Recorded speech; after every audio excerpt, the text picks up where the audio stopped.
রাজধানীর একটি হোটেলে বাংলাদেশ উন্নয়ন গবেষণা প্রতিষ্ঠান BIDS এর উদ্যোগে আয়োজিত সম্মেলনের প্রথম সেশনে অংশ নেন পরিকল্পনা ও শিক্ষা উপদেষ্টা অধ্যাপক ডক্টর ওয়াহিদ উদ্দিন মাহমুদ।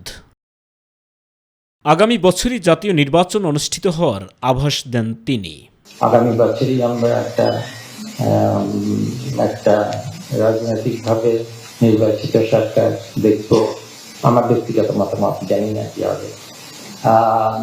তখন সবাই মিলে ভাবা যাবে কিভাবে যাওয়া যাবে। তবে কোন দেশ কখনো তো হঠাৎ করে ওইভাবে উন্নতি হয়নি।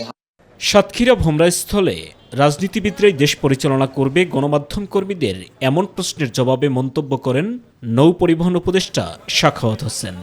আলটিমেটলি রাজনীতিবিদরা দেশ চালাবেন, আজকে হোক কালকে হোক পরশু হোক চলাবে। সেই জায়গাতে যদি রাজনীতিবিদদের মধ্যে ঐক্যমত না হয় তাহলে জাতীয় যে পথ নির্ধারণ করার কথা সেটা তখন এলোমেলো হয়ে যায়। এদিকে ঢাকা রিপোর্টার্স ইউনিটি মিলনায়তনে গণ আকাঙ্ক্ষা মঞ্চের উদ্যোগে আয়োজিত এক সেমিনারে প্রধান অতিথি হিসেবে অংশ নিয়ে নির্বাচন হওয়ার আগে বেশ কয়েকটি গুরুত্বপূর্ণ সংস্কার করার উপর বর্তমান অন্তর্বর্তীকালীন সরকার জোর দিয়েছে বলে জানান মৎস্য ও প্রাণী সম্পদ উপদেষ্টা ফরিদা আক্তার। রাজনৈতিক দলের চাপ আছে, তারা সারাক্ষণই নির্বাচনের কথা বলছেন।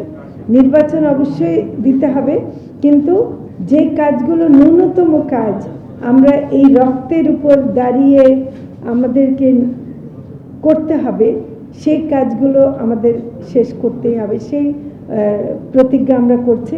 সাইদুর রহমান আবির, মাই টিভি, ঢাকা।